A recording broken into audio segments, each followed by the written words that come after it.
Assalamualaikum warahmatullahi wabarakatuh. Salam sejahtera. Alhamdulillahirrahmanirrahim. Allahumma salli ala Muhammad wa ala alihi washabihi wasallim. Rabbi israh li sadri wa yassir li amri wahlul 'uqdatam min lisani yafqahu qawli. Semoga sehat selalu di rekan-rekan mahasiswa. Perkenalkan, saya Sri Yusriani atau biasa dipanggil Kak Sarah atau Miss Sarah. Kali ini izinkan saya untuk memberitahukan mengenai overview dari mata kuliah metode penelitian bisnis. Beberapa dosen kita menggunakan bahan ajar yang berbahasa Inggris. Ya, this course dalam metode penelitian bisnis ini is designed to provide students with insights and introduction to research methodology. So the materials that students will study over 12 sessions include first, the concept of understanding and the process of scientific research. Kemudian, second, statistical methods in scientific research. Then next step, formulating research problems. Then reviewing relevant theories and previous research results. And then developing a conceptual framework and hypothesis, selecting appropriate research designs, determining research subjects, developing research instruments, testing the reliability and validity of instruments, preparing research proposals, then outlining the research implementation process, and writing scientific reports. Jadi, dalam mata kuliah ini dirancang untuk memberikan wawasan dan pengenalan kepada rekan-rekan mahasiswa tentang metodologi penelitian dengan tepat. Ya, jadi kita belajar ada 12 inisiasi, di antaranya adalah yang pertama tadi konsep. Ya, ada konsep duluan. Konsep tentang pengertian dan proses penelitian ilmiah. Jadi pada pertemuan awal ketika berkenalan lalu ada sesi diskusi, teman-teman kemudian bisa membaca dari artikel yang teman-teman search dari Google Research maupun dari library kita di Universitas Terbuka dengan kata kunci berbahasa Inggris, misalnya dari awal methods, ya kata kuncinya methods. Nanti akan terbuka apakah quantitative approach, apakah qualitative approach, itu akan terbuka berbagai informasi tentang itu.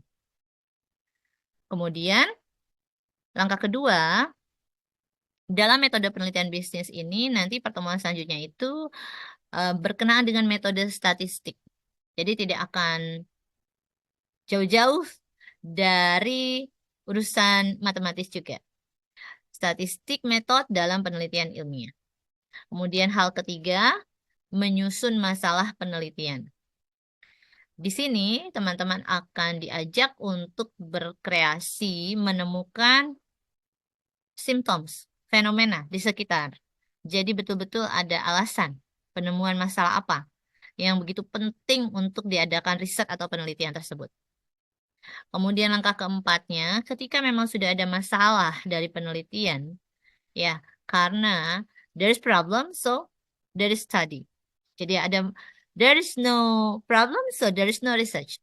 Jadi langkah selanjutnya akan dijalani menelaah teori yang terkait dengan problem yang sudah diamati setelah diobservasi.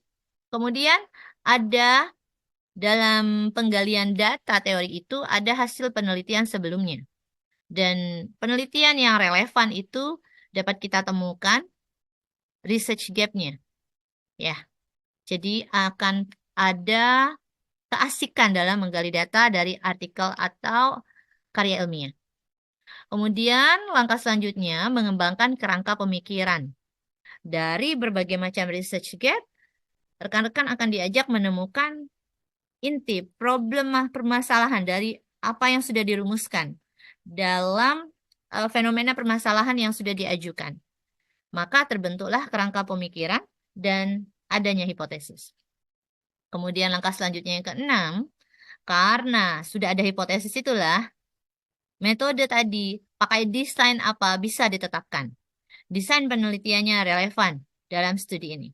Oleh sebab itu, biasanya saya selalu memberikan himbauan atau anjuran kepada rekan-rekan untuk menjadi orang yang piawai dalam menuliskan laporan ilmiah atau merapikan manuskrip untuk kebaikan tesis dan ketepatan serta kelancaran lulus tesisnya tepat waktu, maka mari pemanasan atau warm up dengan berlatih menulis karya ilmiah. Dan agar piawai berlatih menulis karya ilmiah, resep utamanya metode penelitian bisnis, rekan-rekan harus mendapatkan nilai minimal B. Nah, setelah rekan-rekan menemukan desain penelitian yang relevan, step selanjutnya adalah menentukan subjek penelitiannya. Unit analisis yang mana yang akan menjadi respondents, ya, target respondents rekan-rekan. Dan selanjutnya, step selanjutnya, menemukan ketepatan metode samplingnya dan mengembangkan instrumen penelitian. Kemudian yang kesembilan, rekan-rekan akan bisa belajar bagaimana mengadakan ujian reliabilitas dan validitas dalam instrumen. Kemudian step yang ke-10, rekan-rekan mahasiswa bisa mulai menyusun proposal penelitian. Ya. Dan yang ke-11, menjabarkan cara pelaksanaan penelitian. Ini semuanya sesuai dengan metode, sesuai dengan apa yang sudah dilakukan dari step awal tadi. Dan finally, setelah keluar dari mata kuliah metode penelitian bisnis ini, rekan-rekan akan bisa minimal menuliskan draft atau outline dari penulisan laporan ilmiah dengan tepat. Semoga bisa dipahami dan menikmati setiap proses pelajaran ini. Dari saya, selalu saya ingatkan bagi kita semua untuk fokus. Fokus dan jaga komitmen kita apabila kita sudah ingin mencapai goal yang utama. Rekan-rekan mahasiswa adalah pelajar Prodi MM yang merupakan pekerja sekaligus memiliki peranan besar, peranan penting dalam keluarga. Namun, saat ini memiliki goal utama menjadi mahasiswa yang lulus tepat waktu. Sehingga fokus dan komitmen dalam mempersiapkan diri belajar dengan lebih baik, apalagi mengatur manajemen waktu dengan lebih baik, itu sangat penting. Hal yang paling penting dari mata kuliah metode penelitian bisnis ini adalah bagaimana memahami proses metodologi penelitian secara komprehensif. Semua step tadi dari satu dan seterusnya tidak dilakukan dengan common sense atau asal-asalan. Semua memiliki pondasi atau pegangan. Mulai dari merumuskan masalah. Apalagi poin ketika rekan-rekan malah harus cari-cari masalah. What's the problem around you?